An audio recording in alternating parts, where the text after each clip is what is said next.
Assalamualaikum warahmatullahi wabarakatuh. Perkenalkan, saya Asman Nurkolis dari kelas C. Di sini kami akan menyampaikan materi tentang studi tasawuf irfani. Baik, yang pertama di sini saya akan menjelaskan tentang pengertian tasawuf irfani. Pengertian tasawuf irfani. Tasawuf irfani adalah tasawuf yang berusaha menyikap hakikat kebenaran atau makrifat yang diperoleh dengan tidak melalui logika atau pembelajaran, pemikiran, tetapi melalui pemberian Tuhan atau yang biasa disebut dengan mauhibah. Ilmu yang diperoleh karena manusia melakukan tasawuf berupa melakukan tasfiyat al-qalb. Dengan hati yang suci, seseorang dapat berdialog secara batini dengan Tuhan, sehingga pengetahuan atau makrifat dimasukkan Allah ke dalam hatinya. Hakikat kebenaran tersingkap lewat ilham atau intuisi. Ajaran irfan sudah ada bersama kehidupan manusia. Jika seseorang tidak menginginkan akalnya, hanya terbatasi oleh materi dan memandang dunia ini sebagai materi semata. Begitu pula apabila ia tidak ingin melihat bahwa dunia ini hanya bersifat rasional. Dan pada waktu yang sama, dia juga tidak menafikan wujud materi. Sebenarnya ia telah memiliki pola pemikiran irfani. Tidak seluruh irfani memiliki substansi ajaran agama yang baik dahulu maupun sekarang. Baik, itulah tadi sedikit penjelasan dari saya tentang penjelasan pengertian tasawuf irfani, kemudian akan dilanjutkan oleh rekan saya. Kepada rekan saya persilahkan. Baik, nama saya Ayu Nabila Az-Zahra. Di sini saya akan melanjutkan materi selanjutnya, yaitu tentang macam-macam sistem pembinaan tasawuf beserta pengertiannya. Macam-macam sistem pembinaan tasawuf, yang pertama yaitu riyadah. Riyadah merupakan salah satu latihan kejiwaan melalui upaya membiasakan diri yang dilakukan secara terus-menerus dan rutin, sehingga seseorang benar-benar terbiasa, terutama dalam menahan hawa nafsu buruk, perbuatan dosa dan maksiat. Dalam penerapannya diperlukan usaha untuk membiasakan perbuatan-perbuatan baik secara terus-menerus agar jiwa tetap bersih. Para sufi berpendapat bahwa riyadah memiliki beberapa tingkatan atau maqamat. Tingkatan pertama adalah taubah an-nasuha, yaitu pengakuan dosa, penyesalan, dan pengabaian yang tulus. Peringkat yang kedua adalah wara, yaitu meninggalkan semua yang haram, makruh, dan curiga untuk menjaga ketaatan. Tingkatan yang ketiga adalah pertapaan, meninggalkan segala sesuatu yang dapat menghalangi dan mengabaikan, mengingat hal-hal yang ditinggalkan Tuhan tidak hanya najis, tetapi juga artinya. Selanjutnya yaitu tafakkur. Kata tafakkur berasal dari kata tafakkara ya tafakkaru tafakkuran, yang memiliki arti telah memikir ia akan sesuatu. Tafakkur ialah memikirkan sesuatu secara sistematis, terperinci dan mendalam. Allah Subhanahu wa Ta'ala menyarankan agar umat Islam bertafakur menyangkut kitab Al-Quran, fenomena yang terjadi pada alam semesta, dan Allah memuji seseorang jika ilmu sudah sampai pada hati, keadaan hati akan berubah. Jika hati sudah berubah, perilaku anggota badan juga akan berubah.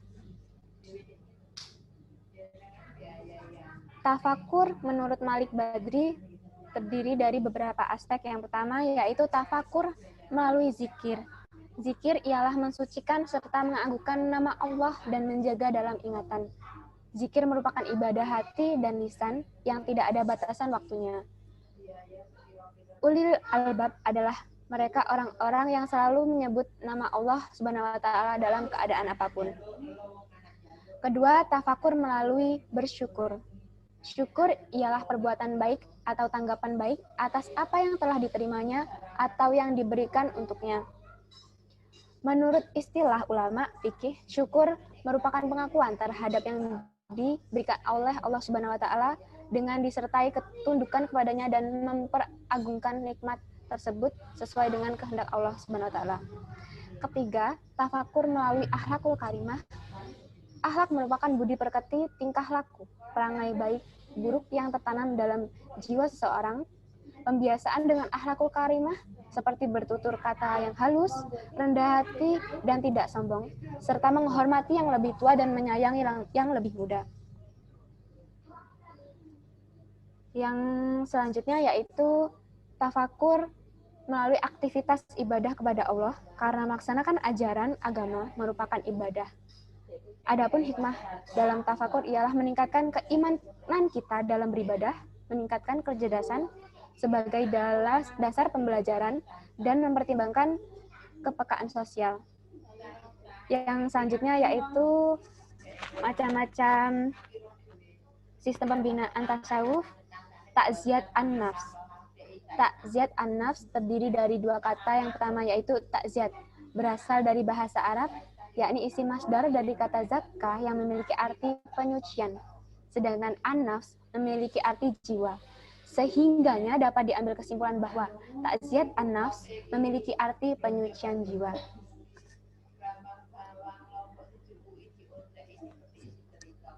Hamba Allah Subhanahu wa taala yang ingin mendekatkan kepadanya harus berjuang untuk melakukan ta'ziyat an-nafs, karena itu sebagai salah satu cara untuk menuju kepada Allah Subhanahu wa taala. Oleh karena itu, upaya ta'ziyat an-nafs sangatlah diperlukan bagi manusia. Dalam upaya ta'ziyat an-nafs ada beberapa hal yang perlu diketahui, yaitu pertama, harus ada langkah-langkah pendukung untuk mencapainya. Kedua, jiwa untuk hal-hal yang telah dilakukan, dan ketiga, evaluasi dari semua hal yang telah dilakukan. Selanjutnya yaitu macam-macam dari sistem pembinaan tasawuf, yaitu zikirullah. Zikir berasal dari kata zakara yang memiliki arti menyebut, menyucikan, mengagungkan, menjaga, mengerti, menyebut, dan mengingat namanya atau nama Allah. Zikir merupakan salah satu ibadah yang tidak mengenal batasan waktu dan merupakan ibadah hati dan lisan. Ulama membedakan zikir menjadi 3 jenis, yaitu zikir lisan, zikir hati, dan zikir tubuh. Ingatan lisan dilakukan dengan suara, zikir hati adalah zikir yang dilakukan dengan berpikir tanpa berbicara, saat zikir tubuh adalah zikir yang dilakukan serta diserahkan saja seluruh tubuh kepada Tuhan agar bisa berhasil mencapai padanya.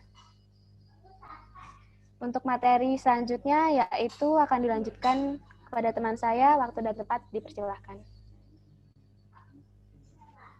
Assalamualaikum warahmatullahi wabarakatuh. Perkenalkan, nama saya Asri Wulandari, MBM 1901012005. Baik, di sini saya akan melanjutkan materi. Di sini saya akan membacakan karakteristik tasawuf irfani. Karakteristik tasawuf irfani dengan yang lain dalam proses dan metodenya bisa dilihat bahwa irfani berkaitan dengan hati karena wilayah bekerjanya pada dimensi batin. Irfani dapat menangkap objeknya secara langsung. Adapun objek yang ditangkap, irfani bersifat lebih abstrak, seperti rasa cinta, benci, kecewa, dan bahagia. Pengetahuan irfani tidak didasarkan atas teks seperti bayani, tetapi pada kasyaf, di mana dialaminya suatu pengalaman ketersingkapan rahasia-rahasia realitas oleh Tuhan. Sumber dari irfani adalah realitas oleh Tuhan. Sumber dari irfani adalah realitas pengalaman, experience, yang ditemukan langsung oleh sang arif atau sufi sebagai kelompok pendukung keilmuan dalam sistem irfani.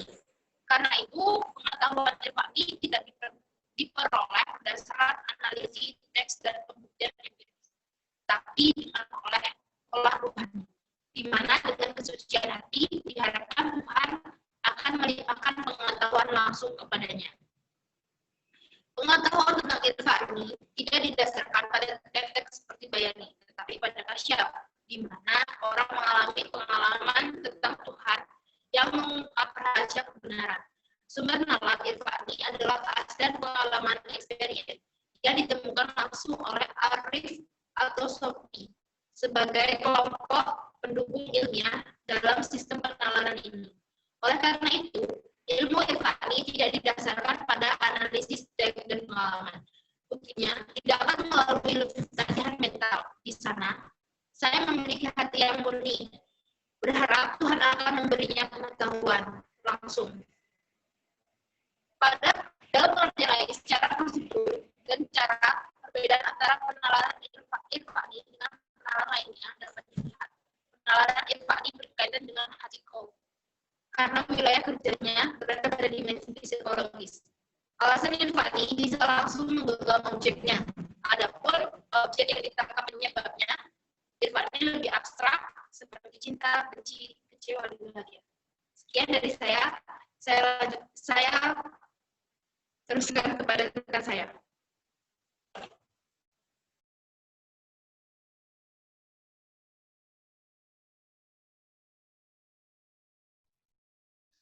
Assalamualaikum warahmatullahi wabarakatuh. Nama Anjani Saiwardani, MPM 1901111024, nomor urut 085. Baik, di sini saya akan melanjutkan tentang pembahasan tokoh-tokoh tasawuf irfani. Tokoh-tokoh tasawuf irfani itu ada 4, yaitu yang pertama Rabi'ah al-Adawiyah. Nama lengkap Rabi'ah al-Adawiyah adalah Rabi'ah binti Ismail al-Adawiyah al-Basariyah al-Qosiyah. Ia diperkirakan lahir pada tahun 95 Hijriah atau 713 Masehi di suatu perkampungan dekat kota Basroh atau Irak, dan wafat di kota itu pada tahun 185 Hijriah atau 801 Masehi. Ia dilahirkan sebagai putri keempat dari keluarga yang sangat miskin. Kedua orang tuanya meninggal ketika ia masih kecil. Saat terjadinya bencana perang di Basroh, ia dilarikan penjahat dan dijual kepada keluarga Atik dari suku Qais Banu Adwah. Pada keluarga pula inilah ia bekerja keras, tetapi akhirnya dibebaskan lantaran tuannya melihat cahaya yang memancar di atas kepala Rabi'ah dan menerangi seluruh ruangan rumah pada saat ia beribadah. Lalu ajaran Rabi'ah al-Adawiyah ini adalah mahabbah atau cinta. Rabi'ah al-Adawiyah tercatat sebagai peletak dasar tasawuf berdasarkan cinta kepada Allah. Sementara generasi sebelumnya merintis aliran asketisme dalam Islam berdasarkan rasa takut dan pengharapan kepada Allah Subhanahu wa taala. Rabi'ah pula yang pertama mengajukan pengertian rasa tulus, ikhlas dengan cinta yang berdasarkan permintaan ganti dari Allah. Untuk memperjelas pengertian al-hub yang diajukan Rabi'ah yaitu hub al-hawa dan hub anta ahlil lahu. Perlu dikutip tafsiran beberapa tokoh berikut Abu Thalib al-Maki, al-Qulub, bahwa makna al-hub, al-hawa adalah rasa cinta yang timbul dari nikmat-nikmat dan kebaikan yang diberikan kepada Allah. Lalu tokoh yang selanjutnya adalah Zu An-Nun al-Misri. Zu An-Nun al-Misri adalah nama julukan bagi seorang sufi yang tinggal di sekitar pertengahan abad ke-3 Hijriah. Nama aslinya yaitu Abu Al-Faid Sauban bin Ibrahim. Ia dilahirkan di Ikmim, dataran tinggi Mesir, pada tahun 180 Hijriah atau 796 Masehi dan meninggal pada tahun 246 Hijriah atau 856 Masehi. Asal mula Al-Misri tidak banyak diketahui, tetapi riwayatnya sebagai seorang sufi banyak diutarakan. Al-Misri dalam perjuangan hidupnya berpindah dari suatu tempat ke tempat lain. Ia pernah menjelajahi berbagai daerah di Mesir, mengunjungi Bait al-Maqdis, Baghdad, Mekah, Hijaz, Syria. Hal ini menyebabkan ia memperoleh pengalaman yang banyak dan mendalam. Lalu ajaran-ajaran tasawufnya yaitu makrifat. Al-Misri adalah pelopor paham makrifat. Makrifat sebenarnya adalah musyahadah qalbiyah atau penyaksian hati. Sebab makrifat merupakan fitrah dalam hati manusia sejak azali. Nah, pandangan-pandangan Al-Misri tentang makrifat pada mulanya sulit diterima oleh kalangan teolog, sehingga ia dianggap sebagai seorang zindik. Sesungguhnya makrifat yang hakiki bukanlah ilmu tentang keesaan Tuhan, dan bukanlah ilmu nazar milik para hakim, tetapi makrifat terhadap keesaan Tuhan yang khusus dimiliki para wali. Sebab mereka adalah orang yang menyaksikan Allah dengan hatinya.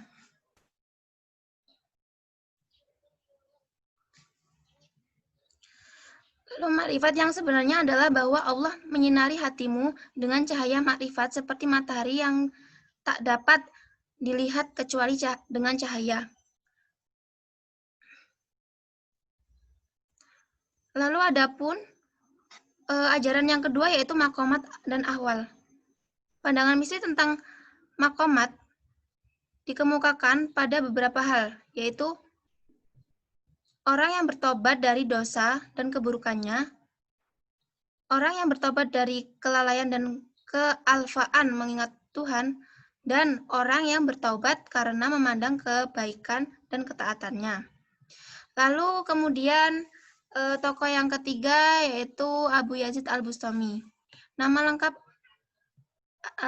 lengkap Al-Bustami yaitu Abu Yazid Taifur bin Isa bin Surusan Al-Bustami, lahir di daerah Bustom atau di Persia tahun 874 dan wafat tahun 947 Masehi. Ajaran tasawufnya yaitu ada dua. Yang pertama fana dan bako. Jadi ajaran tasawuf terpenting Abu Yazid adalah fana dan bako. Dari segi bahasa, fana berasal dari bahasa faniyah yang berarti musnah atau lenyap. Dalam istilah tasawuf, menurut Abu Bakar Al-Kalabizi, fana adalah hilangnya semua keinginan hawa nafsu seorang, sehingga ia kehilangan segala perasaannya dan dapat membedakan sesuatu secara sadar. Adapun bako berasal dari kata baqiyah. Dari segi bahasa adalah tetap, sedangkan menurut istilah berarti mendirikan sifat-sifat terpuji kepada Allah. Yang kedua, ajarannya yaitu ittihad. Ittihad adalah tahapan selanjutnya yang dialami oleh seorang sufi setelah melalui tahap fana dan bako. Dalam tahapan ittihad, seorang sufi bersatu pada Allah Subhanahu wa taala, antara yang mencintai dan yang dicintai, menyatu baik substansi maupun perbuatan. Dalam paparan Harun Nasution, ittihad adalah satu tingkatan di mana seorang sufi telah merasa dirinya bersatu dengan Tuhan. Kemudian, tokoh yang keempat, yaitu Abu Mansur Al-Hallaj. Nama lengkap Al-Hallaj adalah Abu Al-Mughis Al-Husain bin Mansur bin Muhammad Al-Baradawi, lahir di Baidah, sebuah kota kecil di wilayah Persia, pada tahun 244 Hijriah atau 855 Masehi. Ajaran tasawuf Abu Mansur Al-Hallaj ini adalah yang paling terkenal adalah Al-Hulul dan Wahdat Asy-Syuhliyah yang kemudian melahirkan paham wihdat al-wujud atau kesatuan yang wujud. Kata al-hulul berdasarkan pengertian bahasa berarti menepati suatu tempat ataupun menurut istilah al-hulul ini berarti paham yang mengatakan bahwa Tuhan memilih tubuh-tubuh manusia tertentu untuk mengambil tempat di dalamnya setelah sifat-sifat kemanusiaan yang ada di dalam tubuh itu dilenyapkan. Al-Hallaj berpendapat bahwa dalam diri manusia sebenarnya ada sifat-sifat ketuhanan. Mungkin itu saja yang dapat saya jelaskan mengenai tokoh-tokoh. Selanjutnya saya kembalikan kepada moderator. Baik, terima kasih kepada rekan-rekan semua. Di sini saya akan sedikit menyimpulkan tentang materi kami hari ini, yaitu adalah tasawuf irfani. Tasawuf irfani adalah tasawuf yang berusaha menyingkap hakikat, kebenaran atau makrifat diperoleh dengan tidak menggunakan logika atau pembelajaran. Yang kemudian ada juga tokoh-tokoh tasawuf irfani. Yang pertama adalah Rabi'ah Al-Adawiyah, yang merupakan peletak dasar tasawuf berdasarkan cinta. Yang kemudian adalah Zu'annan Al-Misri, yang terkenal sebagai pelopor paham makrifat. Yang kemudian berikutnya adalah Abu Yazid Al-Bustami, yaitu terkenal dengan fana dan bako. Yang kemudian ada Abu Mansur Al-Hallaj. Ajaran tasawuf yaitu al-hulul dan wahdat asyuhud. Yang kemudian juga ada sistem-sistem pembinaan tasawuf irfani dan juga ada karakteristik. Itulah tadi sedikit kesimpulan dari materi studi tasawuf irfani. Kami dari kelompok 3, jika ada kata-kata yang salah, kami mohon maaf, dan kepada Allah kami mohon ampun. Dan kami akhiri, wallahul muwaffiq ila aqwamit thoriq. Wassalamualaikum warahmatullahi wabarakatuh.